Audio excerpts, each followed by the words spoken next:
So a very good morning to all of you.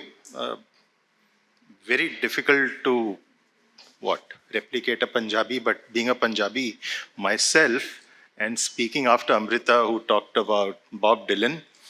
So where do I start? I start by saying कि मैं शायर तो नहीं, लेकिन शायरी आ गई. And actually, why do I say that? So this is a guy who's had 4 decades of experience. Started in 85, served in a bank for 37, and now a regulator for almost 3 years. So that sums up to 40 years. And when I joined SEBI, I was told that a very large part of my time would be used or spent in order writing, hearings, cross-examinations, all of that stuff. And yeah, and they said it's a tough job. And Mr. Bhatia, will you be able to write orders?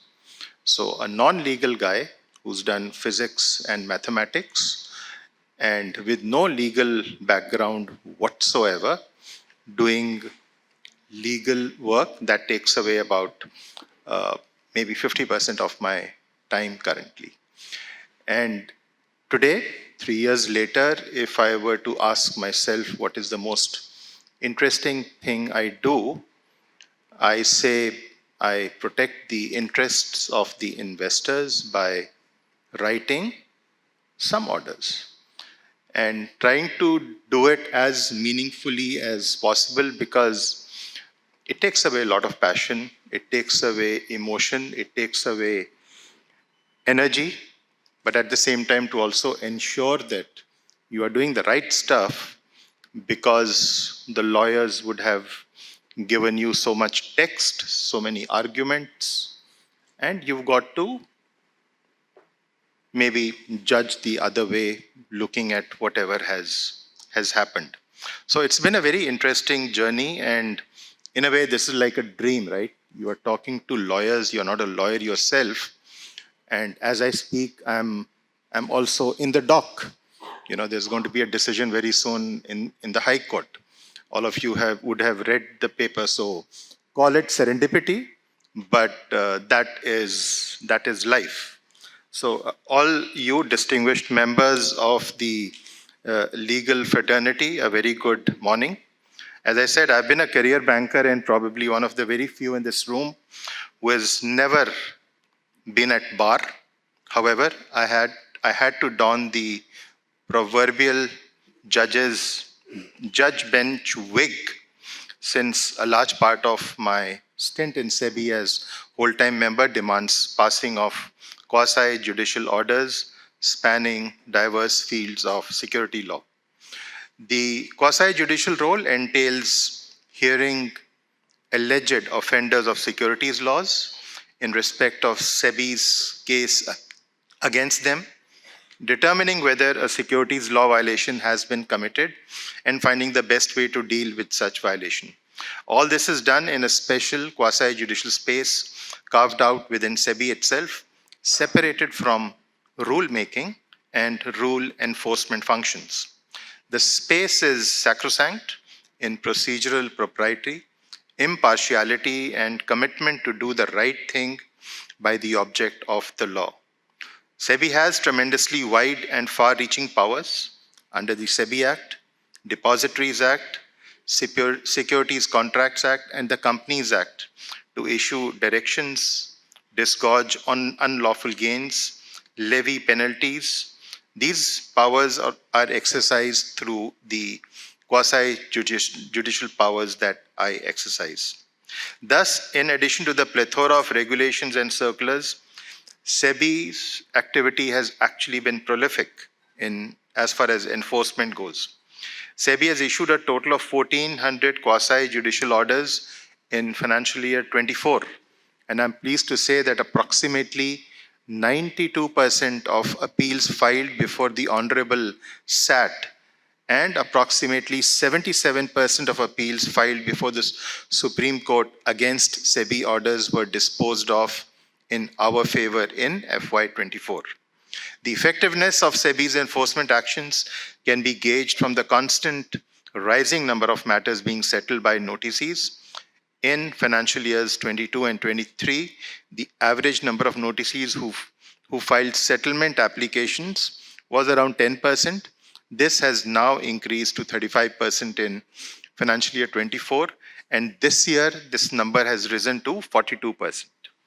While SEBI on one side, with SEBI on one side and the noticee on the other, every day is a conscious effort to remove myself from my other responsibilities and leanings within SEBI and look at the situation from the vantage point of a judge. This dichotomy reminds me of Prem Chand's story, Panch Parmeshwar, and the importance of fairness and legal soundness in quasi-judicial decisions. My role also puts me in a unique position to appreciate as to how a case relating to a wrongdoing spotted by SEBI may yet falter when tested legally. We fail many times also. Thus, the situation demands that a case may be looked at from a broader perspective rather than a hyper-technical perspective as to whether the spirit or object of a legal provision or public interest is breached by the alleged act and therefore issue directions of a remedial nature. I've also realized that in an ever-evolving world of securities market, certain rogue entities tend to make a fast buck at the cost of other innocent, unsuspecting investors. I hope you read an order of mine just about 3 weeks back. And you, being a Punjabi, can you imagine $1 becoming $328 million in a few years? Yes, that was what we found out. $1, right? And about 11 crores shares changing hands at that price, and that being valued at $328 million. That's something we caught. So the stock market is filled with individuals who know the price of everything, but the value of nothing. Some cases needed urgent intervention to burst bubbles of fake value reflected in market prices based on outright fraudulent disclosures by issuers. In such urgent situations of unraveling fraud, I use SEBI's interim direction powers to stop ongoing wrongs to protect investors. In cases before the quasi-judicial authority, evidence is assessed and issues are determined on the basis of preponderance of probability. This means that where a fact is more likely to be true than not, it is considered as established.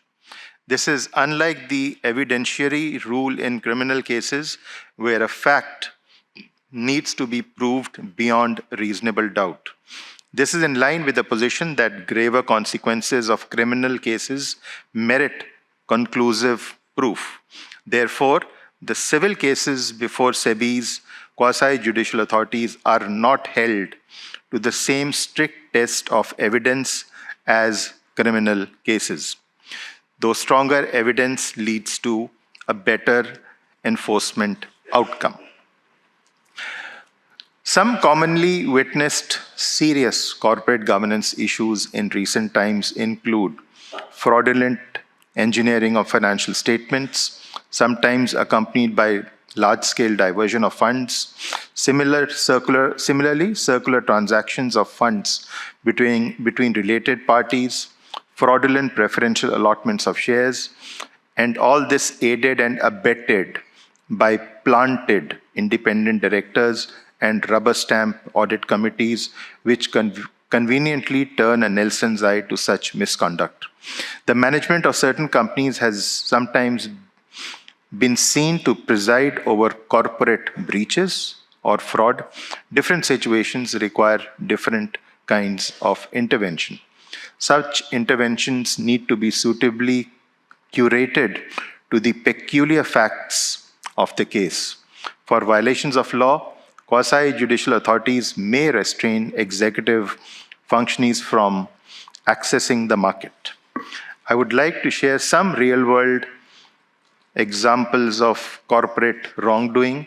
So there was a listed company which recorded fictitious sales and purchases by round-tripping its funds between related parties, diverted its funds, and its desperate quest to seem legitimate even presented fabricated bank statements to SEBI's investigation team.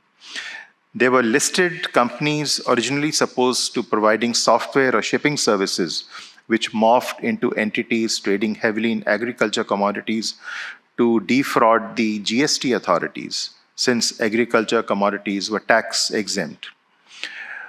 I was also fortunate enough to witness the spectacle of companies recording nil revenues for decades and suddenly bringing out a flurry of corporate announcements regarding their order books, leading to their market cap going through the roof. In a different flavor, SEBI promptly stepped into a case where the CEO of a REIT had to step down on the ground that he was not fit and proper for the position in view of having been found guilty by National Financial Reporting Authority or NAFRA for professional misconduct. Not surprisingly, the economic impact of some of the orders I have passed are huge.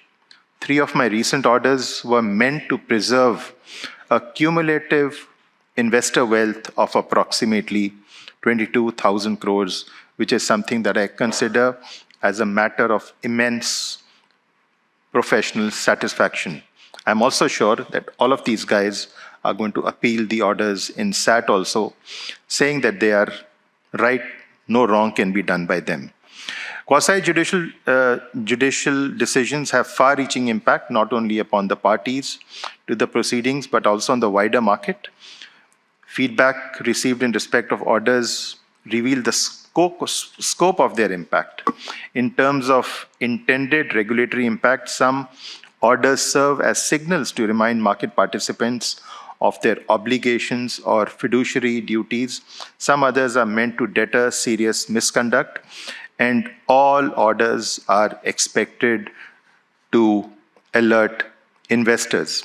Investors, especially in bullish markets, have to remember that बहती गंगा में हाथ धोने के चक्कर में कोई हाथ से गलती उतार के न ले जाए, हाथ ही ना उतार के ले जाए. Yeah. So quick and correct decisions in line with the objects of law are impactful. They have a domino effect in respect of regulatory action by other regulators. They can also invigorate corporate governance processes within companies and go a long way in instilling trust of investors in the market. The rapid increase in the demat numbers from 2.6 crore in financial year 17 to the current 11.5 speaks volumes about the penetration of the securities market. Issuance of quasi-judicial orders in furtherance of the object of protection of interest of investors is indeed a fulfilling feeling and probably one of the most noble deeds in my 40 years service of a 40-year career in public service. I strongly believe that the profit as a measure of value added to an economy is more than mere numbers on a bottom line, where all persons in the regulatory ecosystem understand the importance of complying with the principles of true and fair disclosures, accountability, risk containment within acceptable limits, and balancing all stakeholder interests, the cost of regulation will come down and conscionable profits will go up. This mindful and deliberate long-termism can prevent market failures such as bubbles, overheating, lax processes, and even fraud. The regulatory regime should be considered a stakeholder in the market's ecosystem, instead of an enforcer of compliance or harbinger of costs. My personal position has always been that a regulator is a frenemy of the market, tilting more towards the friend end of the friend-foe spectrum. I feel it's high time that the market participants, especially systemically important ones like the MIIs, merchant bankers, management responsible for corporate governance, statutory auditors, compliance officers, and lawyers internalize the view that every stakeholder has a responsibility to ensure that markets function in an orderly manner. A principle-based, self-regulated securities market driven by a collaborative effort of all market participants with minimal transaction cost of regulation is every regulator's dream. The ultimate objective remains that the relationship between the regulator and the market participants and between companies and their investors should be symbiotic and long-term rather than transactional. The regulators will continue to step in where profits as an end, I repeat, will step in where profits as an end start justifying unlawful means. That being so, in the end, my message to this esteemed gathering would be SEBI has the adequate tools at its disposal to unearth corporate misconduct. Social media and AI and GPT, you name it, have also made so much difference and have lent teeth to SEBI's regulatory and investigatory mechanisms. The era of widespread digital footprints has made it easier for us to collaborate the facts and counter the narrative of the offenders, thereby leading the regulator to undeniable evidence. I'd also like to touch upon Amrita Salian's ending bit. You talked about mental health, of course, very important. Guys, work less. You need to sleep your 8 hours. I know lawyers work very hard. The team in SEBI also, the team of lawyers there, also work very, very hard. But it's possible to get your 8 hours sleep and have some fun. To end, do listen to a song called My Way. It's by Frank Sinatra, and he calls it his anthem.